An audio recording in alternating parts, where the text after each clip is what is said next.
Assalamualaikum warahmatullahi wabarakatuh. Alhamdulillah, segala puji atas kehadiran Allah Subhanahu wa Ta'ala yang telah memberikan kita rahmat, hidayah dan lindungannya hingga hari ini. Kita ketemu lagi dalam diskusi bulanan Maqasid Institute Chapter Indonesia dengan tema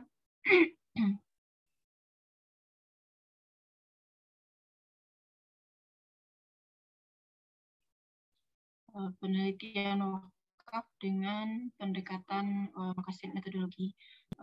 Diskusi kita kali ini akan disampaikan oleh Dr. Lisa Listiana.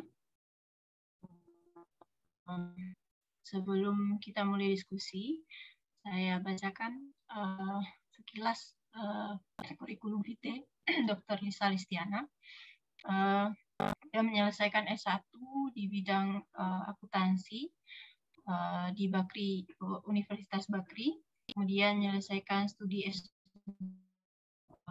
di bidang yang sama, akuntansi, di Universitas Indonesia, lalu menyelesaikan S3 di bidang keuangan dan perbankan Islam di AIUM Malaysia.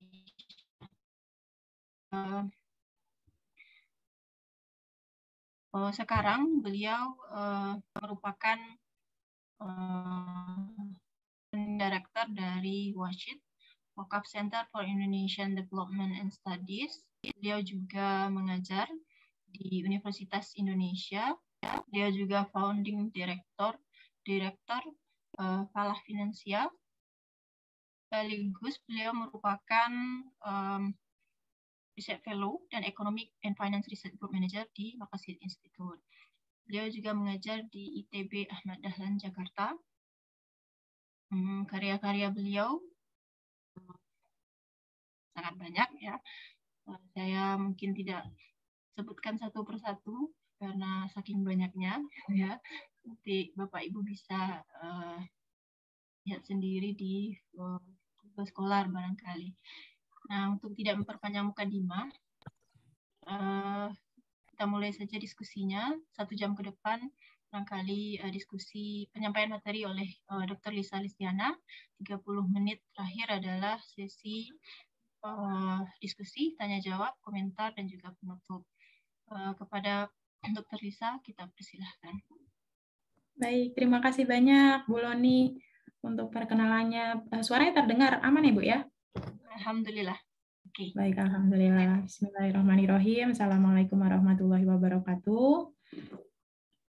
Rabbi sahri sotri wa yassir li amri wahlul 'uqdatam min lisani yafqahu qawli. Alhamdulillah, puji syukur kepada Allah di Jumat siang ya, hari terakhir bulan September. Pada siang hari ini kita bisa bertemu kembali Bapak Ibu. Selamat bergabung, mungkin baru yang pertama kali ya hadir di diskusi bulanan Maqasid Institute. Saya izin share screen ya. Jadi topiknya adalah tadi Bu Loni sempat prolog, diskusi ini kan diadakan oleh tim Maqasid Institute ya gitu, dan karena sebenarnya kalau riset saya dan interest saya di bidang wakaf gitu, jadi sebenarnya saya ingin dalam kesempatan kali ini mungkin ingin share ya dan berbagi pengalaman bagaimana aplikasi dari implementasi dari metodologi Maqasid ini di riset bidang wakaf gitu, dan harapan saya sebenarnya dari Bapak Ibu yang hadir gitu ya, nantinya yang sedang mencari topik riset atau sedang mencari approach ya, pendekatan yang cocok untuk yang sedang studi gitu, mau riset either S2 atau S3, barangkali tertarik untuk menggunakan metodologi ini gitu. Dan saya mau disclaimer dulu di awal bahwa sharing saya pada siang hari ini bukan berarti bahwa saya sudah ahli di bidangnya ya gitu. Saya sendiri masih belajar gitu, dan terkait dengan Maqasid metodologi ini relatively ini kan bukunya buku yang biru ya, yang ditulis oleh Prof. Jaser Auda, ini dirilis tahun 2021, jadi baru tahun lalu, dan saya sendiri mengikuti workshop beliau itu baru April tahun lalu gitu. Jadi harapannya justru dari sharing ini begitu ya, nanti kalau Bapak Ibu yang punya interest untuk menggunakan pendekatan ini, barangkali nanti bisa ini ya kita follow up. Karena dulu saya ingatnya waktu sesi diskusi dengan Prof. Auda, itu Prof. Auda menyampaikan bahwa ada rencana dari Makosid Institute itu untuk membuat research group ya, yang untuk di bidang wakaf khususnya gitu. Jadi karena pendekatan ini tuh kalau dari sependek yang saya rasakan gitu ya, itu sangat cocok gitu untuk mengeksplor area bidang wakaf gitu. Nah, saya mau coba share screen dulu ya materinya. Jadi saya mau bagi dalam 2 segmen ya. Yang pertama terkait dengan riset di bidang wakaf sendiri, barangkali sekilas update-nya begitu ya. Dan yang kedua adalah sharing-nya terkait implementasi dari riset yang sekarang risetnya sendiri belum selesai, masih ongoing gitu ya. Dan ya mohon doanya semoga bisa selesai dan nantinya bisa ini ya dikembangkan begitu. Nah, yang pertama terkait dengan urgensi, saya mungkin mau share dulu kenapa sih riset di bidang wakaf ini jadi satu hal yang penting gitu ya. Jadi nanti boleh ya ketika diskusi barangkali Bapak Ibu mau menambahkan, namanya kan ini diskusi, jadi boleh kalau misalkan ada hal lain gitu ya. Ini beberapa yang menjadi motivasi ya setidaknya bagi saya pribadi kenapa saya tertarik untuk riset di bidang ini gitu ya, dan berbagi concern dengan teman-teman yang ada di Wasit gitu ya, kenapa kita coba dorong juga semakin banyak riset di bidang wakaf gitu. Jadi kalau kita Bapak Ibu menilik ya dari sisi jumlah, ini kan Muslim masih besar ya, kayak di Indonesia juga masih jadi mayoritas sebenarnya gitu. Tapi ketika kita melihat kondisi hari ini itu kita masih belum berdaya gitu ya dari sisi apakah itu ekonomi ataupun dari sisi kemandirian gitu. Jadi belum self sustain lah gitu. Kalau kita mungkin refleks atau mencoba melihat mana sih produk buatan kita sendiri gitu ya, itu kayaknya masih minimal gitu ya, masih sangat minim gitu. Mulai dari yang sederhana mungkin kebutuhan kita yang kita gunakan untuk misalkan untuk mandi, untuk memasak gitu ya, itu rata-rata masih umum itu punyanya pabrikan besar gitu ya, kalau bahasanya ya yang punya modal lah gitu. Nah, jadi ada juga di satu sisi tuh kita untuk hal-hal yang mendasar pun kalau kita melihat dari sisi konteks Indonesia ya, food, makanan, ataupun hal dasar untuk energi itu juga kita masih jadi net importer gitu ya. Jadi ini sebenarnya jadi satu kegelisahan sih, at least bagi saya pribadi gitu ya, bahwa kita besar gitu ya, dan Indonesia kalau kita bicara Muslim ataupun konteks secara umum Indonesia dengan berbagai sumber daya yang Allah berikan itu ternyata kita masih belum bisa jadi bangsa yang mandiri gitu. Walaupun bukan berarti akhirnya kita nggak perlu ekspor impor ya Bapak Ibu, ini mungkin diskusi lain gitu. Tapi intinya adalah ada salah satu kendala utama begitu ya. Kenapa sih yang semakin kaya tambah kaya gitu ya, yang jumlah miskin di Indonesia tambah banyak juga gitu ya. Yang jadi isu utama dalam berbisnis itu kan biasanya cari modal gitu ya, dan dengan sistem kapitalis hari ini itu kan akhirnya yang bisa mengembangkan bisnis atau ketika ada peluang bisnis baru itu yang peluang untuk bisa masuk itu yang sudah punya modal gitu ya. Jadi akhirnya terakumulasi yang kaya semakin kaya karena dia masuk bisa ke bisnis yang baru, bisnis yang potensial, bisnis yang strategis gitu ya.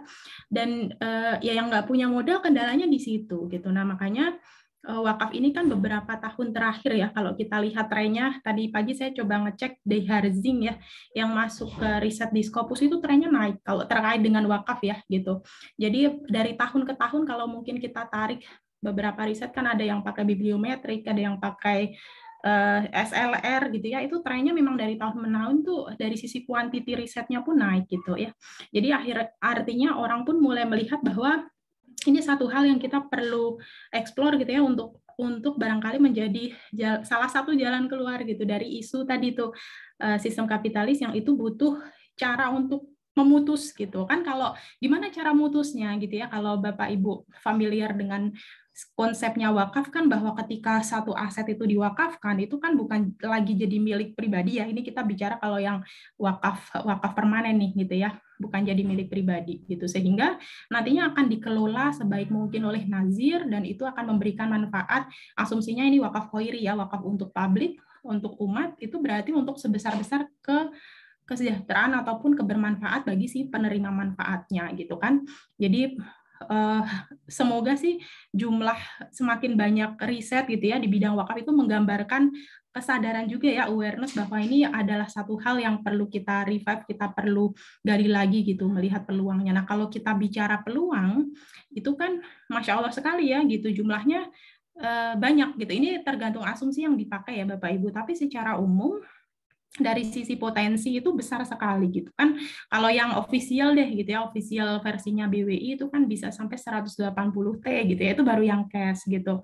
Nah, cuman isunya adalah realisasinya masih sangat sedikit gitu. Jadi ini either banyak hal kan ya gitu. Kenapa sih realisasinya bahkan masih kurang dari 1%-nya gitu. Jadi apakah kalau Bapak Ibu pernah nyimak atau mengikuti diskusinya dengan Pak Dr. Imam Teguh ya gitu, beliau sampaikan bahwa bisa jadi karena dari sisi sistemnya itu nggak kompatibel gitu dengan sistem ekonomi kapitalis hari ini gitu. Makanya kita perlu cari pendekatan yang cocok untuk bagaimana ya mengembangkan wakaf ini gitu. Makanya ketika saya waktu tahun lalu ya ikut workshopnya Prof. Auda ini, saya kayak merasa kayaknya perlu dicoba deh gitu, bagaimana kita mencoba melakukan riset wakaf dengan pendekatan ini gitu, karena salah satu yang jadi core utama ya dari makosid metodologi ini adalah meletakkan Al-Quran dan Sunnah ini sebagai referensi utama gitu kan. Kalau Bapak Ibu riset dengan pakai pendekatan yang umum ya, itu kan secara epistemologinya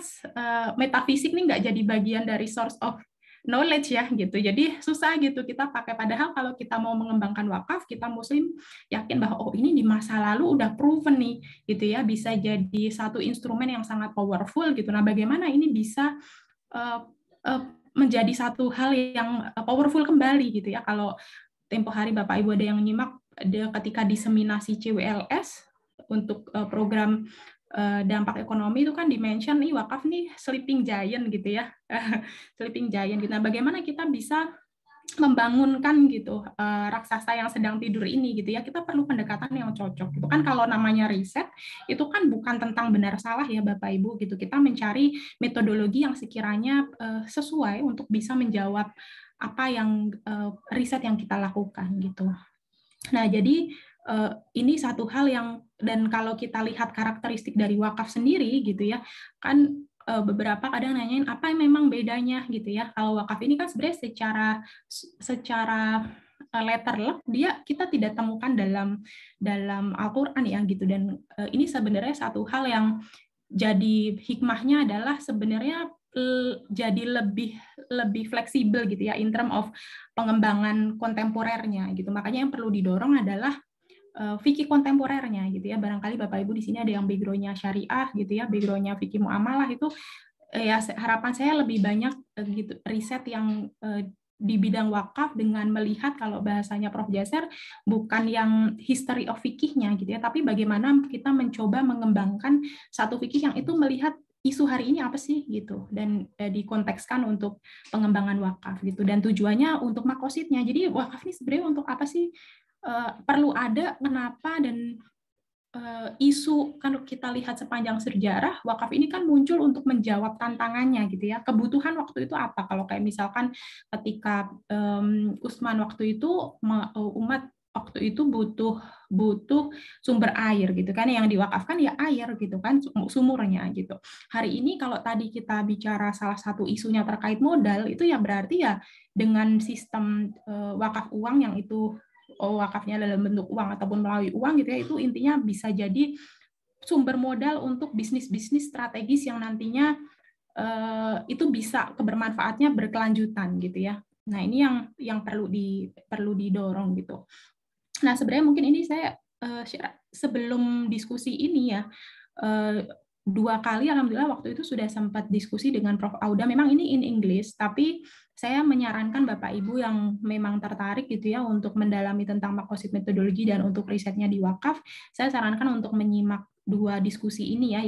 Yang pertama ini diskusi ketika masih awal. Jadi setelah workshop dulu kita diberikan kesempatan bagi siapa yang mau ini ya, tertarik untuk mencoba melakukan riset dengan metodologi ini di bidangnya masing-masing gitu. Jadi waktu itu ada sekitar 1 jam ini diskusinya dan ada feedback dari beliau gitu ya, dan beliau juga sampaikan di sesi tersebut bahwa di masa lalu ini, dan beliau juga tuliskan ya ternyata di materi yang disampaikan ketika workshop itu gitu, bahwa di masa lalu itu wakaf ini kan jadi salah satu tumpuan, kalau bahasanya sekarang ya ini ya, bagaimana sektor-sektor pendidikan, sektor kesehatan, sektor public sektor itu di-cover oleh wakaf gitu ya, dan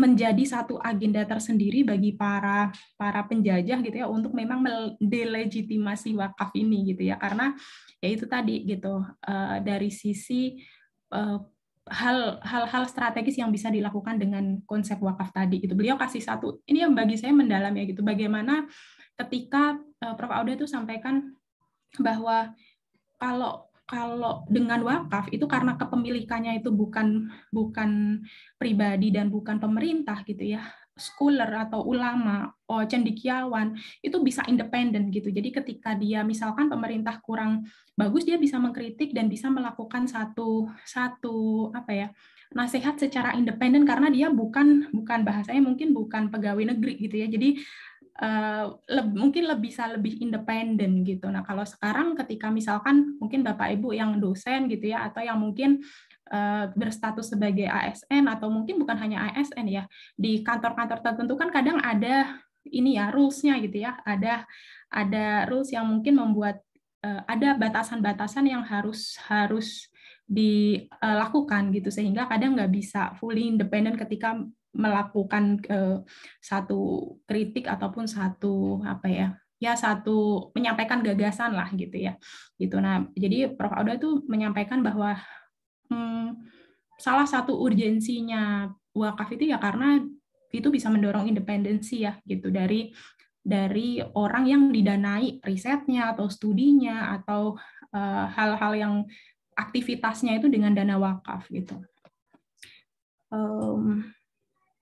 Ini, nah kalau yang terkait dengan peran wakaf ya sebenarnya sepanjang sejarah ini saya ingin share aja gitu, bahwa tadi memperkuat ya gitu, bahwa penelitian-penelitian sebelumnya, khususnya kalau yang historian ya, ini kan kalau yang Ami Singer, Prof. Murad, ini beliau-beliau yang memang mengkaji dari perspektif sejarah gitu ya, memang terbukti gitu ya, wakaf ini jadi satu instrumen yang menjadi sumber pendanaan ini, bahkan kalau Prof. Murad kan sampaikan bahwa at no cost to government gitu ya.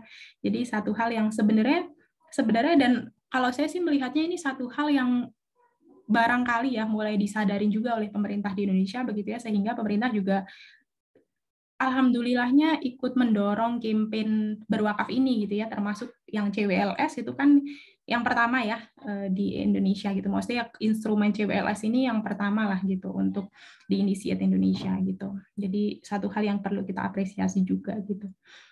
Nah, ini yang gambaran yang sangat ini ya, kalau kita satu statement yang menggambarkan keren banget gitu ya, orang dari mulai lahir sampai dia meninggal tuh ya bisa basis of wakaf gitu ya. Yang ini semoga nanti bisa tercapai lagi gitu ya, karena kalau hari ini kan ini ya, orang mulai lahir ya, kalau lahirnya di rumah sakit udah harus bayar gitu ya. Jadi dari mulai lahir sampai nanti meninggal, bahkan di beberapa kota besar tuh kan juga bayar sewa ya untuk pemakamannya gitu. Kalau yang dimakamkan di tanah makam wakaf mungkin gratis ya gitu, tapi kalau yang di kota-kota besar mungkin harus bayar juga. Jadi mulai lahir sampai meninggal semuanya mesti bayar gitu ya. Termasuk 2 sektor utama ya sepanjang sejarah Islam itu kan pendidikan dan kesehatan, itu sebenarnya bukan bisnis ya gitu, yang itu bagaimana upaya untuk membuat affordable bagi semua orang gitu ya. Nah, itu yang hari ini juga ini ya jadi satu isu tersendiri gitu, karena beberapa kan mengkomersialisasikan ya kesehatan dan pendidikan gitu. Nah, ini saya mau share, ini saya ambil dari bukunya Prof. Auda ya Bapak Ibu gitu, bahwa apa sih sebenarnya makosid metodologi ini. Nanti semoga bulan ini atau bulan depan gitu ya kita bisa menghadirkan Prof. Auda untuk beliau share terkait dengan makosid metodologi begitu ya. Nanti semoga Bapak Ibu yang hari ini hadir juga nantinya bisa ikut hadir ya gitu di sesi yang kita sedang coba arrange. Jadi ini saya ambil dari yang buku tadi yang dari Prof. Auda, bahwa makosid metodologi ini adalah satu proyek yang tujuannya itu untuk merevive original concept of fikih, fuqaha, din ayat. Jadi yang intinya berlandaskan Quran dan Sunnah gitu. Makanya kalau Bapak Ibu perhatikan di sini, jadi ketika kita melakukan atau menggunakan metodologi ini sebenarnya secara garis besar stepnya ada 5 gitu ya. Dan beliau mulai bukan dari problem identification gitu. Ini satu hal yang beliau garis bawahi gitu, bahwa kita kan kalau umumnya riset yang umum itu kita mulai dari problem identifikasi ya Bapak Ibu gitu, isunya apa sih gitu, terus kita coba cari solusi dari isu itu gitu. Nah kalau beliau sampaikan di makosid metodologi itu justru kita nyari purpose-nya dulu, tujuan, karena segala sesuatu itu diciptakan ada tujuannya gitu kan.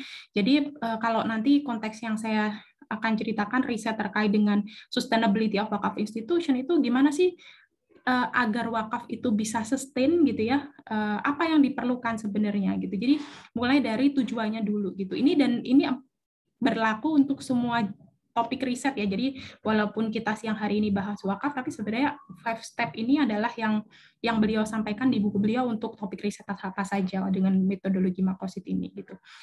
Dan dari yang tujuannya mau apa? Jadi riset tuh ya mungkin ini ya apa? Jadi lebih ada hal-hal yang jatuhannya jadi motivasi gitu ya. Motivasinya tuh memang satu hal yang mungkin lebih dalam, bukan cuma sekedar oke saya riset karena mau menyelesaikan skripsi gitu ya, atau mau lulus gitu ya. Ini mungkin jadi lebih perlu alasan yang mendalam gitu ya, tujuan dari kita melakukan risetnya dan kenapa kita ambil topik itu gitu. Terus yang beliau tekankan juga ada cycle of reflection-nya gitu. Jadi baca Quran, Sunnah. Jadi kalau kita ini misalkan ya, ini yang saya coba lakukan. Jadi ketika saya riset tuh mau terkait apa. Jadi ketika misalkan kita baca Quran, baca hadis tuh, oh ini related itu jadi aware gitu. Oh ini kayaknya noted gitu, suka catat gitu. Mungkin akan lebih mudah bagi Bapak Ibu yang ada background Arabic atau syariah gitu ya. Jadi ketika melakukan tahapan cycle of reflection ini lebih mudah gitu. Walaupun beliau juga sampaikan itu bukan, ya itu satu hal yang perlu jadi motivasi ya kita untuk belajar bahasa Arab juga, karena beliau sampaikan di buku ini memang salah satu urgensinya ketika kita mau melakukan riset dengan metodologi ya memang harus sebenarnya ada kemauan juga gitu untuk belajar Arabik gitu ya. Nah nanti dari cycle of reflection itu kita bisa develop framework. Ini frameworknya ada 7 elemen. Nah, ada 7 elemen yang nanti saya akan share apa saja itu 7 elemennya gitu ya. Dan dari pengembangan 7 elemen itu nantinya kita juga perlu ada critical studies of literatur. Jadi literatur and reality ini bukan hanya literatur yang dari kitab-kitab klasik gitu ya, tapi dari existing riset juga gitu. Jadi kita juga perlu melihat atau sejauh mana sih konsep-konsep ini ataupun poin-poin yang ada di elemen di 7 framework ini tuh sebenarnya barangkali sudah ada juga gitu ya di literatur secara umum gitu.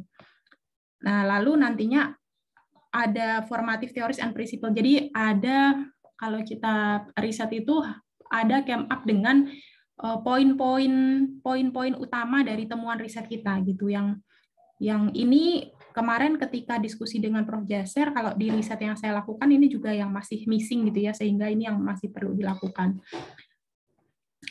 Nah, ini kalau yang gambar 3 ini, Bapak Ibu, Research, Action, and Education. Jadi sebenarnya kalau harapannya dari Prof. Auda, makosid metodologi ini memfasilitasi bukan hanya riset gitu ya, tapi ketika kita riset itu ada pengembangan dari sisi pendidikannya juga, konsepnya itu maksudnya makanya kemarin beliau sampaikan nanti ketika riset ini selesai gitu ya, harapannya tuh bisa diseminasikan gitu ya kepada para praktisi, sehingga nanti yang formative theories and principle ini memang bisa jadi pegangan, sama kayak misalkan governance. Mungkin kita lebih mudah ngebayanginnya kayak governance standard gitu ya Bapak Ibu. Itu kan governance standard kayak misalkan terbitannya terbitannya AOV, terbitannya kalau yang dari Indonesia itu kan ada wakaf core principle gitu ya. Terus kalau yang umum mungkin ada yang corporate governance, itu kan standar yang sifatnya nggak law enforcement ya, jadi soft inilah, nggak yang legal binding gitu, tapi sifatnya sebagai panduan gitu. Jadi kita bisa gunakan itu. Nah, harapannya dari riset yang kita lakukan itu bisa dikomunikasikan dengan praktisi di bidangnya gitu ya, sehingga ini ada action-nya, jadi ada bersinggungan di situ gitu ya yang dilakukan. Jadi salah satu barangkali yang jadi missing link juga gitu ya, itu adalah kan kadang kalau orang riset tuh ya udah riset, yang penting risetnya selesai gitu ya. Praktisi di lapangan juga masih struggle dengan permasalahannya gitu, yang sebenarnya barangkali itu bisa ditemukan lewat kolaborasi risetnya gitu. Ini. Saya tuh tempo hari pas ketemu sama direktur pembiayaannya dari Kemenq itu, ibunya bilang, ya kan ya gitu, maksudnya lulusan sarjana, pasca sarjana itu kan setiap tahun selalu ada gitu ya, tapi di negeri ini juga tak kurang juga gitu ya permasalahan yang ada gitu. Jadi kan ini sebenarnya satu hal yang perlu jadi renungan bersama ya gitu. Mestinya kan ada link ini ya, link and match-nya gitu. Jadi yang riset itu sebenarnya membantu orang di praktisi juga untuk solve their problem gitu. Nah, ini yang tadi saya sampaikan ada 7 kan ya, 7 elemen. Jadi tadi yang framework ini itu ada usulan, terdiri dari 7 elemen gitu ya. Dan elemen ini masing-masing objektif, values, comment ini di-define detail di bukunya Prof. Auda gitu. Jadi mungkin secara, saya kasih contoh misalkan yang objektif gitu ya. Jadi kalau tujuannya mesti, kalau kita bahas yang terkait sama sustainability of wakaf institution. Jadi sebenarnya apa sih tujuannya dari wakaf itu sendiri gitu ya? Tujuan dari memastikan lembaga wakaf itu bisa sustainable itu untuk apa gitu ya? Konsep tujuannya untuk apa dan konsepnya seperti apa yang diperlukan gitu ya. Jadi ini beberapa yang ini ada 7 gitu ya. Kayak misalkan kalau groups ini adalah berarti pihak-pihak siapa saja yang bisa terkait dengan riset yang kita lakukan gitu. Jadi kalau tadi topiknya terkait dengan wakaf institution ya berarti sebenarnya ya bisa dari sisi nazirnya, bisa jadi sisi wakif gitu ya, dan mauquf alaih. Mauquf alaih sendiri yang penerima manfaat tuh grupsnya bisa beragam ya gitu kan, penerima manfaatnya bisa dia umat Islam gitu ya, atau bisa juga manusia ya, human secara umum, ataupun makhluk hidup gitu, karena kalau wakaf ini kan penerima manfaatnya bisa juga kan selain manusia gitu. Nah, beberapa contoh yang barangkali bisa dieksplor gitu ya dengan pendekatan makosid ini saya ambil contoh 3 ya. Jadi kayak misalkan isunya nih yang disampaikan praktisi juga ya di lapangan itu kan mereka ini ya Bapak Ibu, kalau Bapak Ibu mungkin sudah mengenal gitu konsepnya wakaf itu kan beberapa tuh menyampaikan bahwa asetnya nih harus dijaga gitu ya, beberapa menyampaikan nggak boleh berkurang gitu. Nah sebenarnya ini perlu diteliti ya, maksudnya dari sisi fikih kontemporernya kan sebenarnya kalau dari sisi fitrah ataupun dari sisi inilah apa namanya bisnis itu kan pasti ada up and down ya gitu. Jadi Islam sendiri kan sebenarnya ketika membicarakan bisnis itu kan loss and profit and loss sharing ya. Jadi konsepnya tuh risiko itu dibagi gitu, bukan berarti nggak ada risiko kan gitu dalam setiap bisnis. Nah ini kendalanya adalah beberapa ya mungkin bukan sebagian praktisi di bidang wakaf ya, para nazir itu biasanya khawatir untuk masuk ke real sektor gitu ya, karena belum ada quote-unquote pihak yang menjamin investasinya gitu. Jadi sedangkan di satu sisi konsep wakaf itu sendiri kan sebenarnya perlu dikelola gitu ya agar bisa menghasilkan. Nah, menghasilkan ini kalau kita hanya taruh di instrumen keuangan sebenarnya kecil ya Bapak Ibu gitu bagi hasilnya gitu. Jadi dari sisi risiko ini sebenarnya perlu dikaji ya dari sisi fikih kontemporernya gitu. Apakah benar nih harus zero risk, kan bahasanya harus zero risk ya gitu. Kalau zero risk berarti cuman bisa pakai bahasanya SBSN dong gitu ya, yang apa sovereign yang dijamin oleh pemerintah gitu. Padahal apakah benar dalam Islam risiko itu bisa sampai zero gitu. Ini kan sebenarnya juga perlu dikaji ya gitu. Dari sisi risiko atas aset wakaf gitu. Terus kayak misalkan wakaf lembaga ini sebenarnya kalau Bapak Ibu kita baca di peraturan undang-undangnya yang tahun nomor 41 2004 itu sebenarnya kan boleh ya wakaf atas nama lembaga gitu. Tapi dari sisi kajian ini mungkin masih perlu dieksplor ya gitu, karena dalam prakteknya belum banyak juga gitu ya.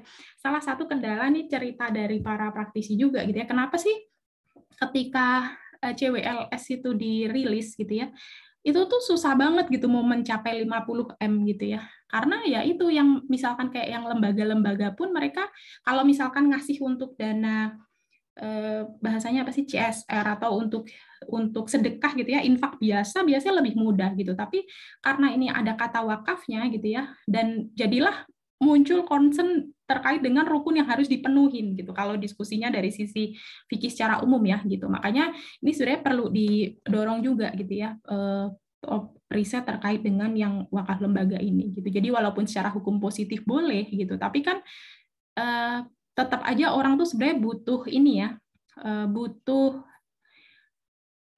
semacam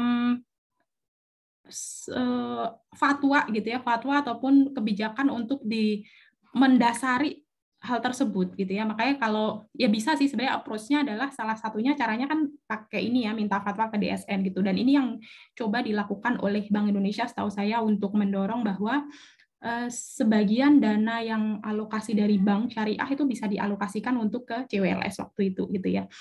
Nah, ini barangkali kan perlu juga ya didorong gitu, sehingga riset-risetnya maksudnya ya ada juga fatwa gitu ya, dan ada juga riset-riset yang memang memperkuat hal tersebut. Ini perlu ada kajian dari sisi fikih makosidnya ya gitu untuk wakaf lembaga ini. Mungkin karena kalau dari sisi jumlah orang kaya gitu kan, kalau orang kaya yang terkaya di Indonesia juga yang saya tahu rata-rata kan bukan muslim juga gitu ya, walaupun wakaf ini nggak semuanya harus muslim gitu, tapi kalau dari sisi personal satu-satu nih mungkin jadinya kecil-kecil gitu ya. Nah kalau lembaga sebenarnya kayak kalau bank syariah atau misalkan ini kan punya dana non halal atau dana yang barangkali bisa dialokasikan gitu ya. Nah itu memungkinkan nggak? Ini kan perlu riset-riset juga gitu ya.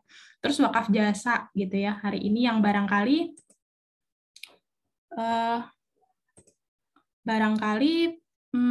perlu dikaji juga ya dari sisi pelaksanaannya. Bagaimana apakah akhirnya jasa itu di monetary unit gitu ya, dihitung katakanlah misalkan dokter gitu. Dia mau mewakafkan waktunya. Jadi apakah yang tadinya harusnya kan kalau normal kita bayar dong atas jasa dokter itu gitu. Apakah akhirnya itu dikuantifisir lalu itu diakumulasikan menjadi aset wakaf atau seperti apa, ini kan juga perlu dikaji juga gitu secara teknis seperti apa, karena kalau wakaf ini kan sebenarnya nggak boleh, intinya asetnya harus dikelola gitu ya. Nah kalau jasa itu kan sifatnya ini ya apa, nggak kelihatan gitu kan, intangible, itu seperti apa dikelolanya gitu. Nah ini perlu lebih banyak kajian juga gitu ya. Ini saya ambil contoh 3 aja gitu, tapi banyak sebenarnya gitu ya yang masih bisa dieksplor dengan pendekatan tadi ya makosidnya gitu. Jadi kita ingin mendorong bahwa bagaimana agar wakaf ini tadi kan kita berangkatnya dari ini ya apa, gap-nya tadi yang jadi salah satu motivasi kenapa kita masih perlu berbagai pendekatan untuk melakukan riset di bidang wakaf, karena tadi potensinya yang besar tapi kenapa masih segini-gini aja gitu ya. Kita kan perlu cari berbagai explore lah, berbagai pendekatannya. Nah ini sebelum saya share topik riset yang saya lakukan pakai makosid metodologi, ini mungkin yang saya alamin ya beberapa tantangannya. Yang pertama terkait sama literatur dan refleksi. Jadi kalau tadi kita lihat di sini, ini kan cycle of reflection Quran Sunnah ini jadi satu hal yang sentral gitu. Jadi yang saya alami gitu, karena tadi saya background-nya bukan dari syariah dan akses ke Arabic literatur itu terbatas gitu ya, ini jadi satu tantangan tersendiri gitu. Sehingga yang saya coba lakukan nih, saya ingin memotivasi ya, bukan berarti yang saya belum ini nih belum hatam gitu ya belajar Arabiknya gitu. Kita tenang, kita bisa ini ya berkolaborasi dengan tim yang multidisiplin, dan ini sebenarnya yang disampaikan Prof. Aude juga gitu. Kalau hari ini tuh kan kita riset tuh biasanya disiplin ya Bapak Ibu, yang ekonomi gitu. Kalau orang lapangan ya orang teknik mungkin ngomongin teknik gitu, sedangkan kita kadang butuh ini ya saling melengkapi sebenarnya risetnya kan gitu. Nah ini Bapak Ibu yang background-nya bukan syariah, saya sangat menyarankan bisa menggandeng temannya gitu ya, bisa berkolaborasi dengan teman ataupun barangkali koleganya gitu ya, yang bisa mengakses yang kita tidak bisa lakukan gitu. Karena sentral sekali tadi tuh ketika kita mesti cari ayat mana aja yang related gitu ya. Syukur-syukur kolega kita udah hafiz Quran gitu. Jadi mungkin lebih mudah gitu ya bagi dia untuk mencari ayat mana gitu ya. Nah, jadi perlu tim dengan background yang tadi multidisiplin gitu ya. Dan yang kedua, nah ini yang barangkali jadi dilemanya ya Bapak Ibu yang khususnya akademisi. Biasanya salah satu indikatornya kan tentang publikasi gitu ya.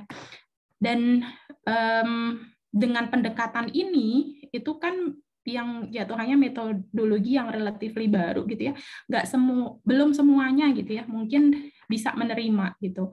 Nah cuman kalau di titik ini sih saya melihatnya sebenarnya dua ya gitu. Apakah kalau misalkan kalau Prof. Asad sama Prof. Kabir Hasan tuh waktu itu bilang bahwa kalau mau jujur gitu ya, riset-riset yang di Scopus khususnya yang Q1 itu kan mereka punya standar tersendiri ya, dan lagi-lagi ya standarnya ya itu tadi belum memasukkan elements of metafisik itu ke dalam sort of knowledge-nya gitu. Jadi kalau kita mau lihat ya memang lebih mudah ya, dan ini testimoni banyak dosen juga, lebih mudah publikasi itu pakai metode kuantitatif lah gitu ya. Nah, jadi ada peluang untuk publikasi kalau Bapak Ibu ada target ataupun ada ini ya tuntutan untuk nantinya publikasi, ini di Makosid Institute tuh punya jurnal tersendiri gitu. Dan ini yang saya lihat trennya dan yang disarankan juga sih waktu itu sama Prof. Asad sama Prof. Kabir Hasan ya, ketika beliau memang diperlukan jurnal-jurnal yang sifatnya tuh khusus gitu. Jadi ini kan memang memfasilitasi periset akademisi yang memang menggunakan metodologi ini. Dan kalau mau dipublish di luar sana itu tantangannya lebih ini ya, lebih besar gitu untuk bisa terbit gitu ya. Dan saya melihat tren yang sama kayak misalkan di Turki itu kan ada Ibnu Khaldun University ya. Itu mereka punya jurnal sendiri, Ibnu Khaldun Study of Ibnu Khaldun. Jadi semua pemikiran Ibnu Khaldun gitu ya, mereka publish di situ dengan berbagai ini ya, berbagai background gitu.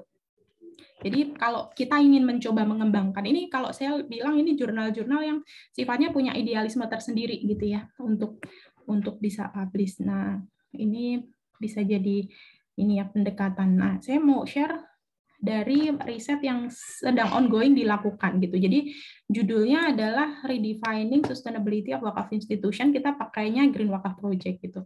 Ini timnya kita berempat ya, gabungan dari tim wasit sama makosid. Nah, mungkin karena ini masih ongoing ya, saya nggak detail banget, tapi ngasih gambaran aja yang kita coba lakukan gitu. Jadi kalau isu sustainability tadi, itu kan kalau kita bilang oke, wakaf ini peluangnya besar gitu ya, dan dari sisi manfaatnya besar, itu kan dengan asumsi bahwa lembaga pengelolanya juga sustain gitu ya. Kan ini jadi salah satu requirement bagaimana kita bisa memberikan manfaat berkelanjutan kalau lembaganya sendiri nggak sustain gitu kan. Makanya jadi ada urgensi tersendiri bagaimana memastikan agar lembaga wakaf ini, kalau wakaf institution di sini ini bukan hanya instrumen wakafnya ya gitu, tapi lebih luas, bisa lembaga wakafnya juga itu bisa survive tuh apa yang diperlukan gitu ya. Bagaimana kita bisa bertahan dan bisa berkelanjutan gitu ya. Nah, ini kita coba eksplor sebenarnya konsep sustainability. Kalau hari ini kan memang sustainability ini jadi satu hal yang masih hot topics gitu ya. Sustainable finance, sustainable economy gitu ya.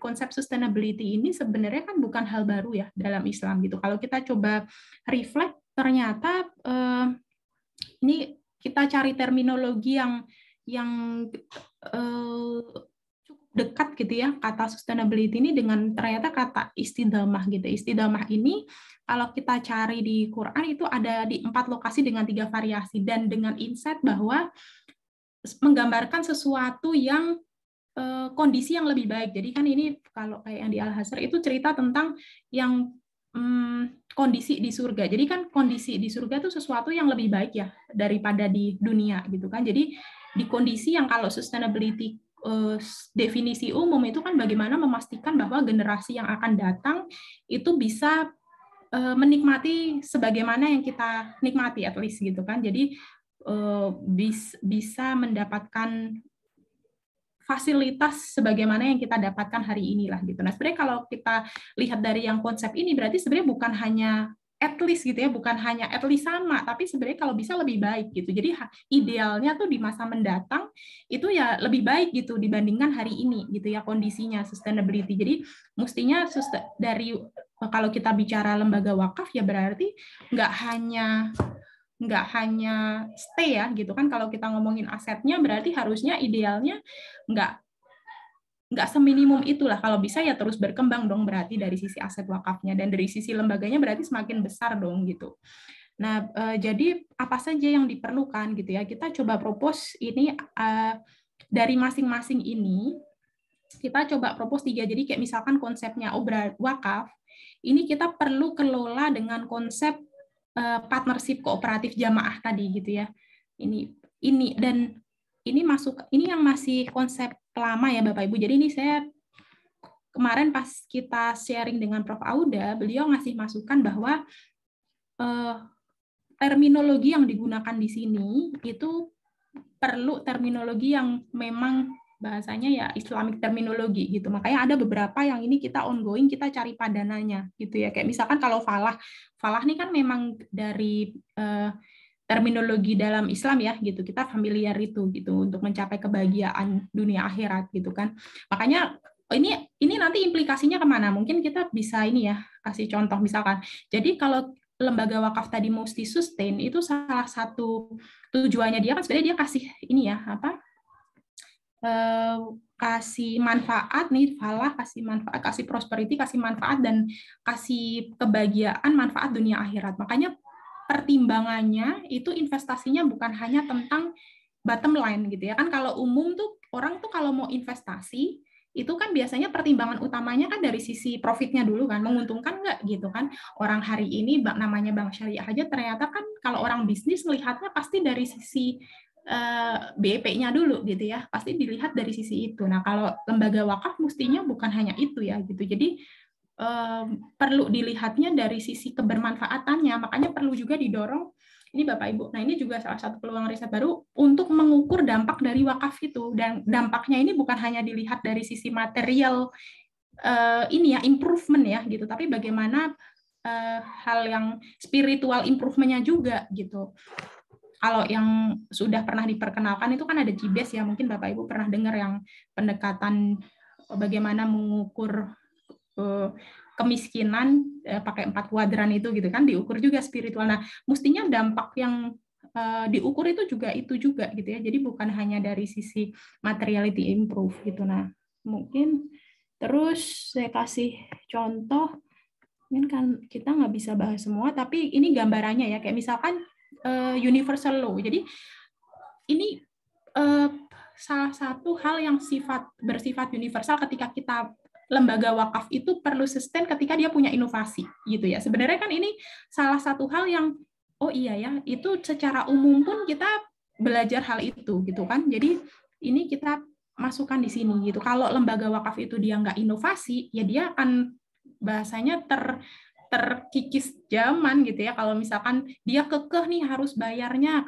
ini implikasinya kalau di praktek terkait misalkan pakai wakaf digital gitu ya. Kalau orang kekeh harus datang nih, ada saksinya kan. Kalau yang sekarang undang-undangnya gitu ya, harus datang ke lembaganya, ada 2 orang saksi gitu ya. Terus nanti ada akadnya secara ini ya secara lisan gitu kan. Ini kan jadi ini ya kurang memotivasi orang kita ada sekarang ini kok jarang sekali gitu ya pergi ke bank untuk melakukan transaksi. Kebanyakan aktivitas kita kan udah pakai mobile banking gitu kan. Nah ini perlu ada inovasi juga gitu.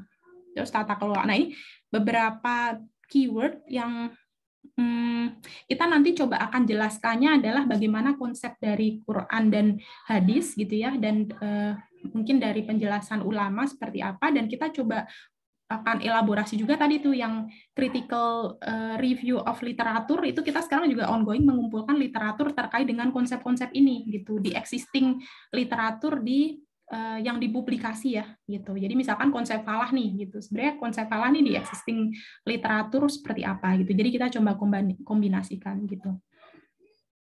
Ini mungkin gambarannya ya. Gambaran dari riset yang kita lakukan gitu. Terus dan oh ya mungkin kalau Bapak Ibu bertanya terus seberapa ini pertanyaan saya soalnya ke Prof. Jaser, seberapa kita merasa cukup gitu ya dengan konsep-konsep ini gitu kan. Ini kalau di riset kami itu kami batasin 3 nih, jadi di konsep ada 3, objektif 3, universal law kita 3 juga gitu ya.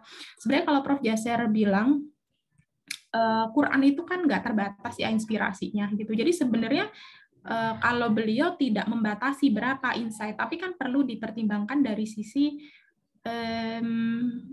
keterbatasannya gitu. Ini riset mesti selesai kapan gitu ya. Kalau misalkan ini adalah proyek yang jangka panjang bertahun-tahun mungkin bisa lebih banyak ya gitu. Jadi konsep ini sebenarnya bisa juga lebih dari 3 gitu ya.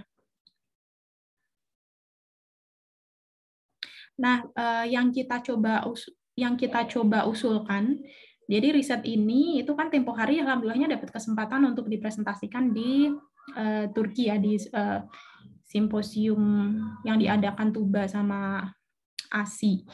Nah, kita mencoba melihat kan kalau tadi Bapak Ibu ingat ada 3 ya. Jadi dari pendekatan makosid metodologi ini sebenarnya ingin mencoba mengkombinasikan tadi ada riset, edukasi sama action tadi gitu. Makanya kita ambil case tadinya adalah terkait sama Green Wakaf gitu.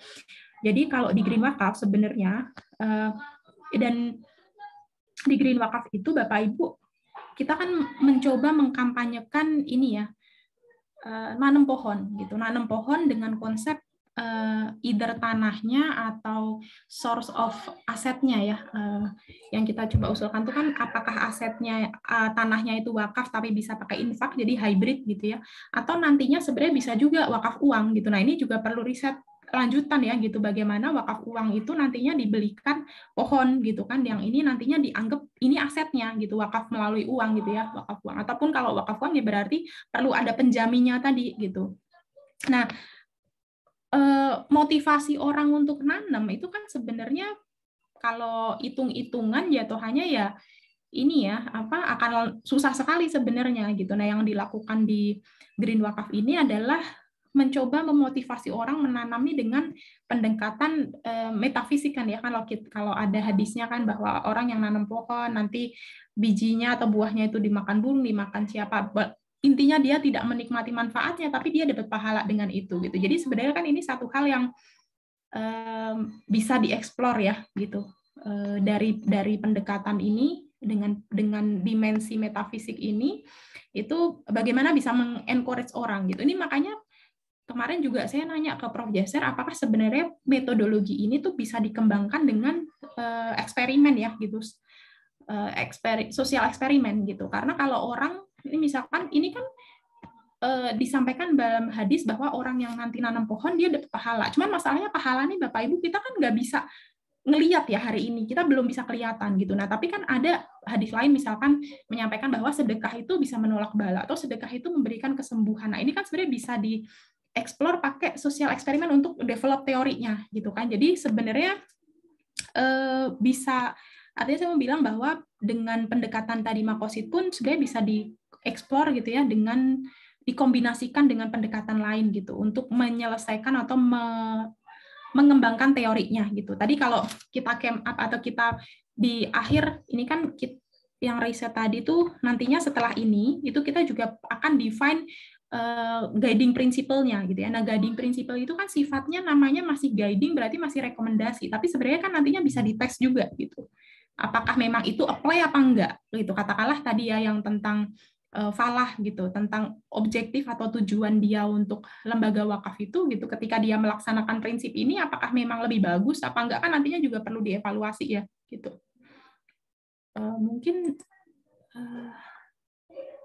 sharing saya terkait dengan risetnya segini dulu ya, ini udah Oke, ini mungkin nggak kerasa ya, udah 50 menit. Saya persilahkan Bapak Ibu kalau misalkan mau diskusi. Saya kembalikan ke Bu Loni dulu. Terima kasih atas perhatiannya. Wassalamualaikum warahmatullahi wabarakatuh. Waalaikumsalam warahmatullahi wabarakatuh. Masya Allah, Bu Lisa. Terima kasih banyak. Ini apa namanya? Temanya luar biasa gitu ya. Banyak yang nunggu-nunggu.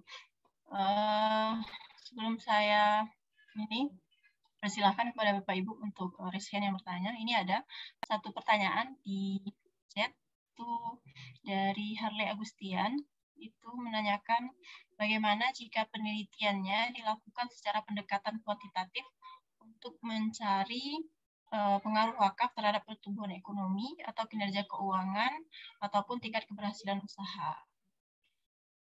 Silakan Bu Lisa. Iya, makasih Pak Harli ya, Pak Harli Agustian.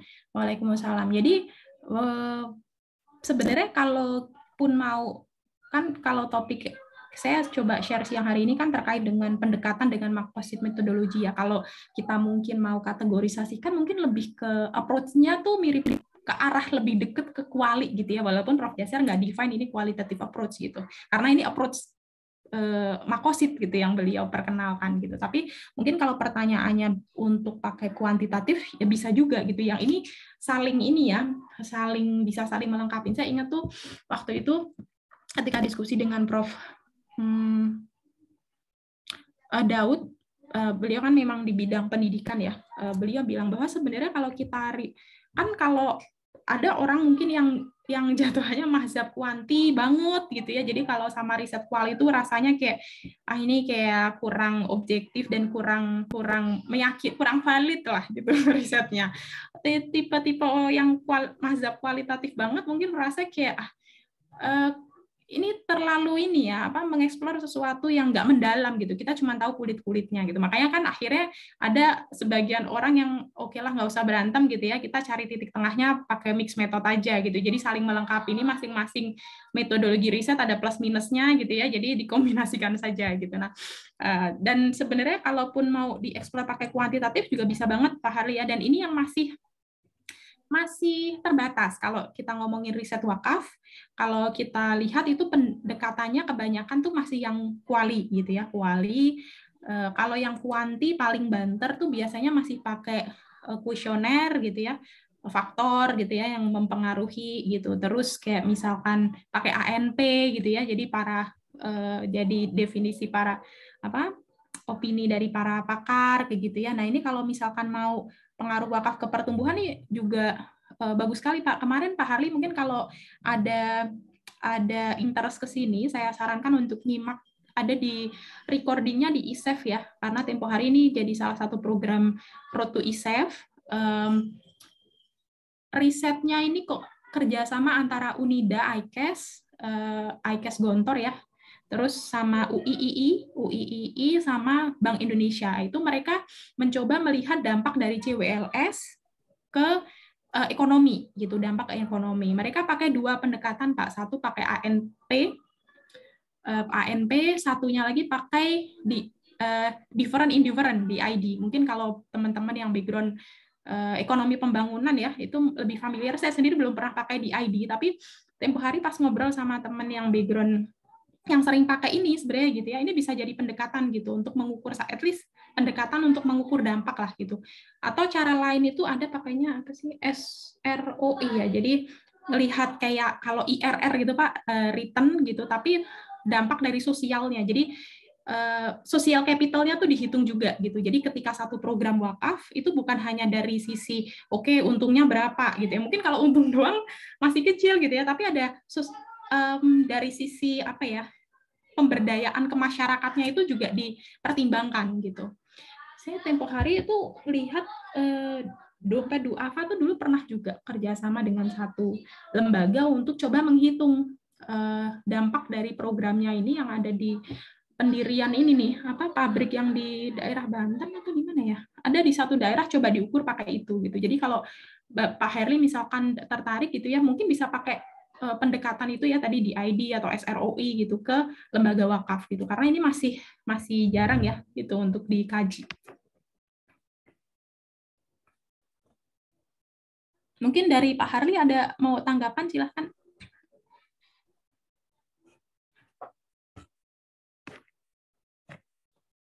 Ya. Ini ada pertanyaan lagi dari Fauzia Lirahmi, Bu. Kesimpulan dari penelitian berbasis Bekasi itu akan seperti apa? Nah, waalaikumsalam ya Mbak Fauzia. Ini ini pertanyaan yang sulit bagi saya karena saya juga belum sampai di kesimpulan.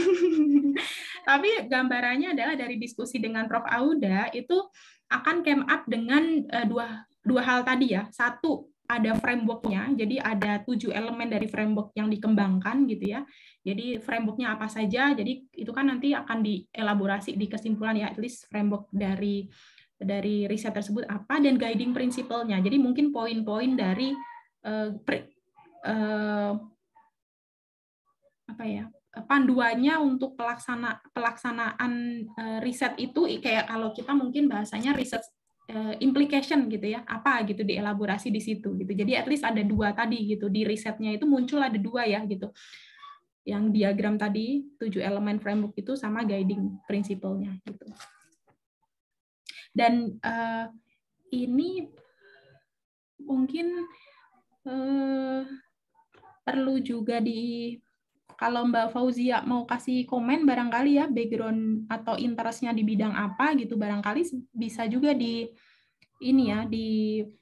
bisa di explore tadi yang insight ataupun lesson learn bagi si tadi tuh edukasi, atau tadi yang 3 itu riset, edukasi, sama action tadi, itu barangkali bisa dihubungkan gitu. Jadi kalau kita tuh mungkin bahasanya, kalau beberapa riset yang diadakan otoritas itu kan ada recommendation ya, policy recommendation-nya gitu. Nah, mungkin itu juga bisa dimasukkan gitu. Poin yang tadi dari guiding principle-nya itu jadi kayak semacam rekomendasi bagi para praktisi ataupun siapa pihak yang related gitu dengan area riset kita gitu. Kalau saya sih tadi bayangannya ketika riset yang masih ongoing ini masih jalan, mungkin ada rekomendasi bagi para nazir gitu ya, rekomendasi bagi para si otoritas gitu. Karena kalau diidentifikasi di bidang tadi grup yang relevan di bidang wakaf itu kan ada, bisa dari otoritasnya, bisa dari nazirnya, bisa dari si wakifnya gitu ya.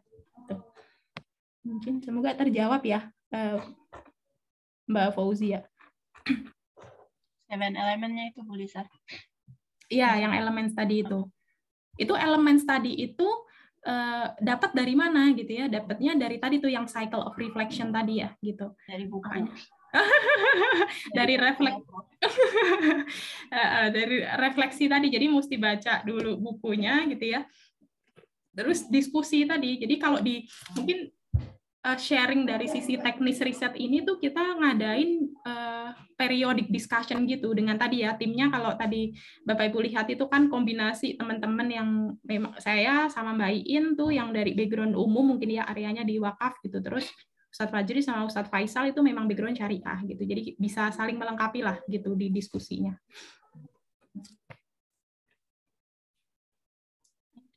Pertanyaan dari Pak Ahmad Hayat. Di situ ke Pak Doni ya, Pak ya.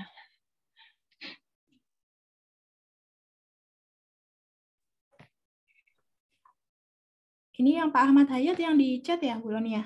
Iya, yang di chat. Delegitimasi institusi wakaf oleh negara muslim baik teracak memang. Ada. Jadi kalau di bukunya Prof. Murad, ini mungkin salah satu rekomendasi juga bacaan untuk Bapak Ibu yang memang interest di bidang wakaf. Judulnya History, bukunya di luar. History of Philanthropic. Jadi intinya beliau itu kasih penjabaran sejarah dari philanthropic institution dari awal Islam sampai kontemporer gitu. Ini bisa di-download juga bukunya, cuman kalau yang versi download itu di ResearchGate ya, itu yang upload Prof. Murad juga, itu yang versi preprint kayaknya, jadi kayak dari sisi layoutnya kayak kurang rapi, cuman buku ini saya cari tuh udah nggak ada, udah nggak dijual gitu. Makanya dulu tuh saya dapat dari senior saya tuh dikopiin bukunya gitu, cuman ini worth it sekali ya, bisa dicoba cari gitu ya Pak Hayat gitu ya.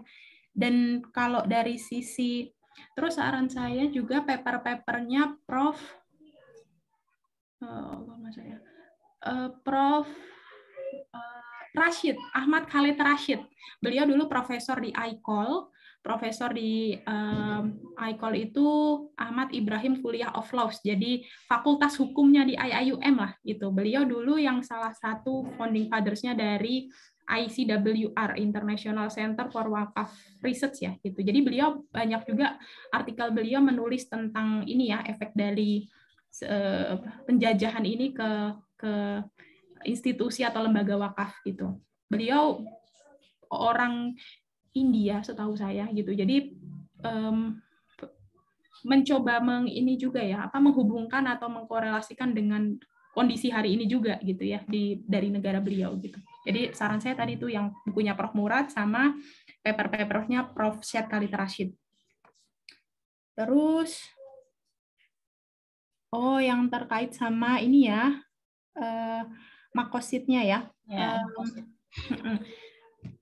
Saya sih mungkin menyarankannya nanti Pak Pak Ahmad Hayat bisa ini ya, kan udah join di grup ya Pak Ahmad Hayat ya. Kalau sudah join mungkin nanti boleh diagendakan ketika menyimak diskusinya sama Prof. Auda. Sepertinya ada, mungkin nanti saya share ke grup ya, diskusi yang terkait konsep makosid metodologinya, karena ada Prof. Auda yang menjelaskan gitu ya. Ada beberapa sesi beliau ngisi materi atau penjelaskan terkait sama makosid metodologinya gitu. Jadi mungkin nanti kalau perlu penjelasan lebih lanjut bisa nyimak dari yang Prof. Auda-nya gitu ya. Saya masih OTW belajar juga, jadi yang dari sisi makosid metodologinya ini. Saya menyarankan untuk menyimak langsung dari penulis bukunya aja gitu, dari Prof. Auda-nya gitu. Kalau yang buku ini, yang buku biru ini, kalau yang hard copy ini yang penerbitnya kan Claritas di UK, jadi mesti dipesan dari sana gitu. Tapi bisa juga dari ini ya, sepertinya buku ini sudah ada versi e-booknya juga. Kalau Bapak Ibu cari judulnya Re-envisioning Islamic Scholarship Makosid Metodologi Jazirah Auda, itu sudah ada juga di Google Books ya. Jadi bisa dibeli e-booknya juga. Semoga terjawab ya Pak Ahmad Hayat ya. Oh ini yang Bu Fauzia, ya tadi yang 7 elemen itu tadi dari bukunya Prof. Auda. Jadi beliau kasih tahu 7 elemen tadi itu terdiri dari apa saja gitu. Oke, selanjutnya Pak Doni tadi katanya mau bertanya, dipersilahkan Pak. Baik, terima kasih. Ini bisa langsung bertanya ya, Ibu ya. Silakan. Baik, terima kasih. Assalamualaikum warahmatullahi wabarakatuh. Pertama saya ingin mengucapkan terima kasih kepada Ibu Lisa dari Wasid dan rekan-rekan dari inisiator BIM Wakaf yang pada siang hari ini mengirimkan saya link untuk bisa bergabung dalam sesi yang alhamdulillah sangat luar biasa ini. Yang kedua juga terima kasih tadi secara pribadi saya mendapatkan informasi gitu ya, walaupun baru sekali ini saya agak detail penjelasannya terkait dengan makosid metodologi begitu. Saya ingin mengawali dari memperkenalkan diri dulu karena ini akan terkait dengan background apa yang ingin saya lakukan begitu. Saat ini saya sedang belajar begitu di Sekolah Ilmu Lingkungan di Universitas Indonesia begitu. Dan ketika mengawali kuliah di Agustus kemarin setelah mengikuti beberapa sesi kuliah itu, kemudian saya browsing gitu di internet untuk kira-kira menemukan tema penelitian begitu. Dan alhamdulillahnya itu saya menemukan Green Wakaf dan Wasid ini ya untuk saya lebih dalami begitu. Sebetulnya ini lebih agak ke sharing sih Bu ya. Yang disampaikan Bu Lisa tadi ketika di awal itu betul sekali ketika saya secara pribadi itu kemudian browsing lebih lanjut terhadap jurnal penelitian terkait wakaf gitu ya, bahwa tadi disampaikan potensi wakaf demikian besar untuk data BWI 180 triliun Pak, dan kemudian realisasinya itu kurang dari 1%, kalau seingat saya itu baru 0,4%, jadi sekian miliar segala macam. Dan juga Ibu bisa berangkat dari kegelisahan bagaimana umat ini masih dalam kondisi yang seperti ini padahal potensinya besar. Itu yang kemudian mendorong saya juga untuk lebih teguh gitu, untuk menggunakan instrumen wakaf ini untuk menyelesaikan atau menjadi tools untuk penelitian saya gitu. Apakah saya diperkenankan share ya Bu ya untuk sedikit agak menyampaikan pendapat ataupun pikiran-pikiran saya. Apakah boleh diperkenankan? Enggak. Silakan Pak Doni. Baik, mohon izin ya Bapak Ibu semuanya. Saya masih disable untuk share screen. Sudah, mestinya sudah bisa share screen. Saya coba, mohon maaf. Oke. Sudah terlihat ya Ibu Lisa dan Bapak Ibu semuanya ya. Sudah Pak, sudah. Sudah ya, baik.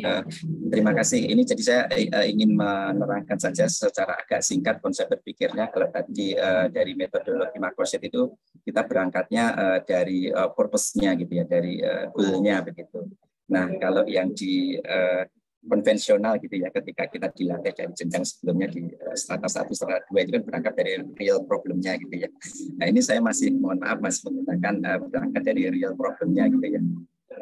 Tapi kemudian kalau tadi misalkan ditarik kepada Makroset gitu ya, disclaimer-nya ini baru saya mendengar gitu ya, itu sebenarnya bisa juga gitu ya. Jadi purpose-nya itu tujuan utamanya adalah kalau dari segi itu sebenarnya adalah kami ingin memberdayakan masyarakat itu, masyarakat yang kurang beruntung, rekan-rekan saudara-saudara kita yang kurang beruntung, rumah tangga boleh dikatakan rumah tangga miskin gitu, untuk lebih berdaya. Lebih berdayanya adalah dengan cara meningkatkan pendapatan ekonominya dan juga meningkatkan pendapatannya, penghasilannya dengan cara itu tadi melakukan agriculture gitu ya, dengan cara vertical farming dan juga agroforestry.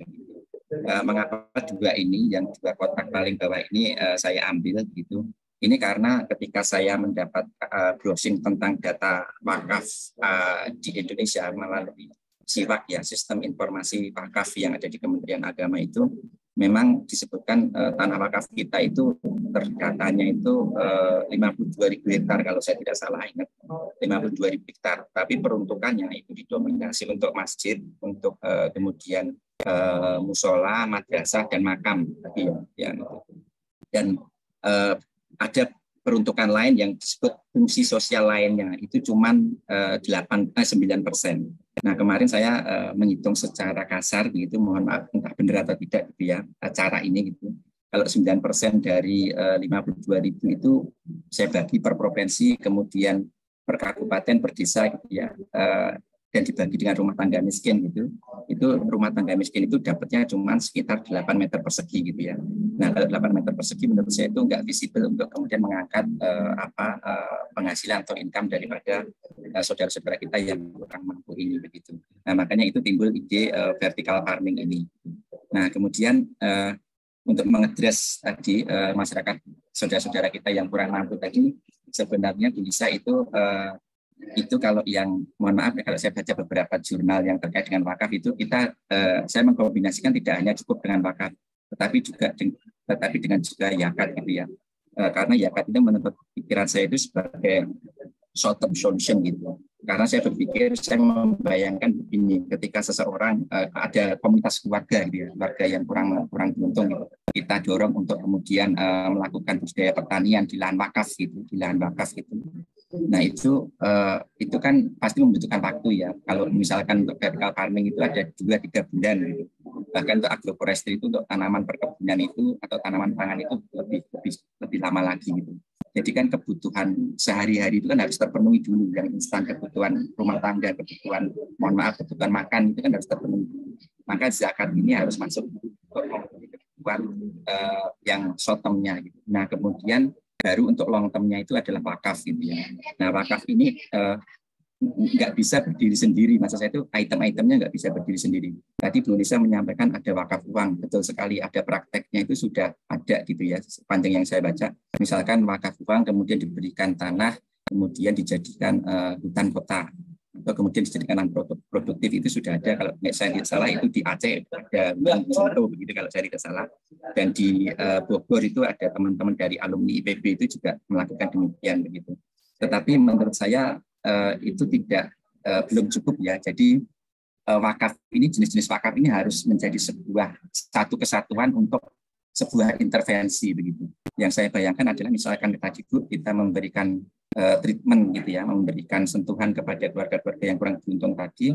Jadi ada wakaf uang. Wakaf uangnya itu untuk membeli asetnya itu berupa tadi Bu, instrumen vertical farmingnya misalkan begitu.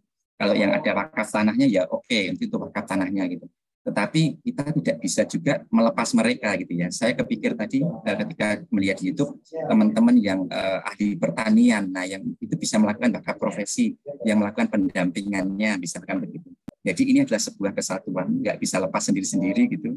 Jadi ada yang berwakaf uang, kemudian ada yang berwakaf tanah, kemudian ada yang berwakaf profesi, atau bahkan wakaf haki ya, seperti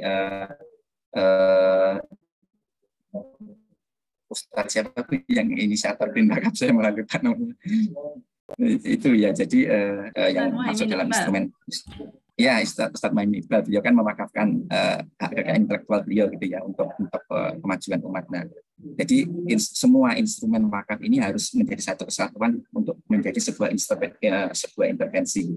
Itu untuk long term-nya. Kalau yang zakat ini adalah sebagai short term.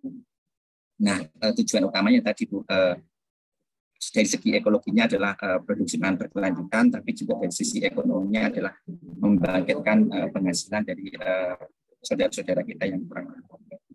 Nah, kalau ditarik dengan makosyad tadi Bu, metodologi, pertanyaannya apakah dengan konsep yang sederhana ini bisa diambil gitu ya, atau menggunakan metode makosyad tersebut. Terima kasih Bu Lisa dan Bapak Ibu semuanya. Mohon maaf ini mengutarakannya terlalu panjang. Terima kasih. Baik, Masya Allah. Terima kasih banyak Pak Doni dan terima kasih sudah berkenan hadir ya. Tadi saya share linknya ke Bang Sadam gitu karena ingatnya Pak Doni lagi disertasi mau cari topik gitu ya terkait sama wakaf. Nah jadi sebenarnya kalau ditanya bisa apa enggak dengan konsep yang tadi ya Pak, itu kan sebenarnya makosidnya adalah bagaimana mencari tujuan dari wakaf itu diantaranya untuk memenuhi kebutuhan tadi ya, kebutuhan pangan gitu, salah satu yang jadi kebutuhan mendasar setiap orang gitu kan, instrumen wakaf itu. Terus kalau ditanya bisa apa enggak, ini sebenarnya kalau jawaban versi yang dulu saya merasakan bagaimana jadi mahasiswa yang punya supervisor, pada akhirnya tuh tergantung persetujuan dari supervisornya Pak gitu. Jadi apakah karena ada nih tipe mungkin supervisornya Pak Doni apakah oke dengan pendekatan baru gitu ya, karena beberapa cerita dari teman-teman yang mau pilih topik atau pakai metode tertentu gitu ya, kalau supervisor nggak approve ya nggak jalan gitu, karena pada akhirnya kan kelulusan itu salah satunya ya dari promotor oke gitu ya gitu. Jadi mungkin perlu ditanya gitu, karena kalau dari sisi kemungkinannya bisa dieksplor. Cuman tadi Pak, kalau yang saya sampai di titik ini gitu ya, kan riset tadi itu yang implementasi makosid metodologi ini juga masih ongoing ya, saya sendiri gitu melakukannya gitu, dan ini pendekatannya tuh lebih dekat ke kuali gitu. Jadi mungkin akan kurang pas atau kurang cocok lah, kurang preferable bagi promotor yang mungkin biasa pakai riset kuantitatif gitu. Karena background dari Prof. Jasir Auda sendiri kan mungkin lebih ke pakai Islamic Studies ya, gitu, dari Islamic Studies gitu. Dan tadi tuh Pak, reflection dari Quran Sunnah itu reflection yang kalau di mainstream pendidikan hari ini tuh belum begitu dapat ruang gitu ya. Mungkin kecuali kita di Islamic Studies ya, tapi Pak Doni kan tadi bilang di UI dan di lingkungan hidup gitu ya Pak ya. Jadi apakah ini bisa masuk apa enggak gitu, mungkin perlu ditanya mungkin Pak Doni bisa share sekilas ke supervisornya gitu ya, dan saran saya mungkin bisa disimak dulu nanti yang diskusi ataupun buku, barangkali baca bukunya Prof. Auda gitu ya, kalau memang memungkinkan itu ya alhamdulillah sekali gitu Pak dari sisi promotornya ya gitu.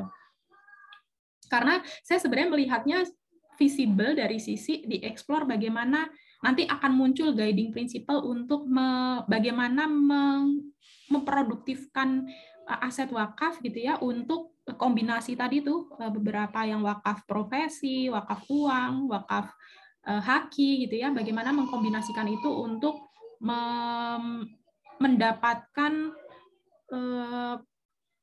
tadi ya kecukupan produktivitas pangannya gitu ya, dari sisi food security-nya gitu. Itu sebenarnya kalau dari sisi konteks tadi kan belum dimention dari sisi SDGs atau food security, mungkin dari sisi kekinian pun kalau misalkan mau dihubungkan dengan isu yang barangkali dari sisi publikasi ya Pak, karena biasanya kalau mau riset S3 itu kan outputnya salah satunya publikasi, mungkin bisa dihubungkan ke bagaimana wakaf ini bisa jadi solusi food security gitu ya, jadi masuk ke SDGs yang berapa gitu kan. Itu barangkali. Nah, kalau metodenya tadi saran saya bisa ngobrol sama supervisornya dulu ya Pak Doni.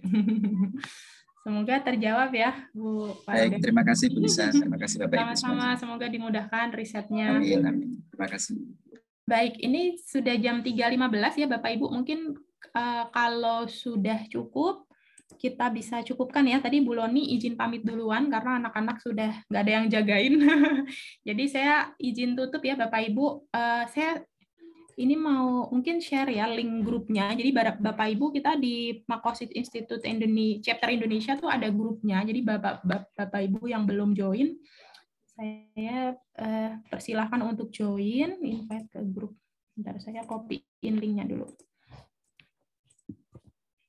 Nah, jadi Bapak Ibu, ini diskusinya tuh rutin sebulan sekali ya, gitu. Jadi kalau Bapak Ibu berkenan join, dipersilahkan untuk join di grupnya gitu. Jadi nanti kalaupun ada info-info terkait dengan aktivitas dari Makosid Institute, biasanya juga akan di-share di grup tersebut gitu. Mungkin kita cukupkan ya Bapak Ibu. Terima kasih banyak atas kehadirannya dan semoga ada manfaat yang bisa diambil dari diskusi pada sore hari ini ya, siang sore hari ini. Terima kasih, kita cukupkan dengan bacaan hamdalah, alhamdulillahirabbil alamin dan doa kafaratul majelis. Subhanakallahumma bihamdika asyhadu an la ilaha illa anta astaghfiruka wa atubu ilaik. Wassalamualaikum warahmatullahi wabarakatuh. Waalaikumsalam. Terima kasih Bapak Ibu semuanya.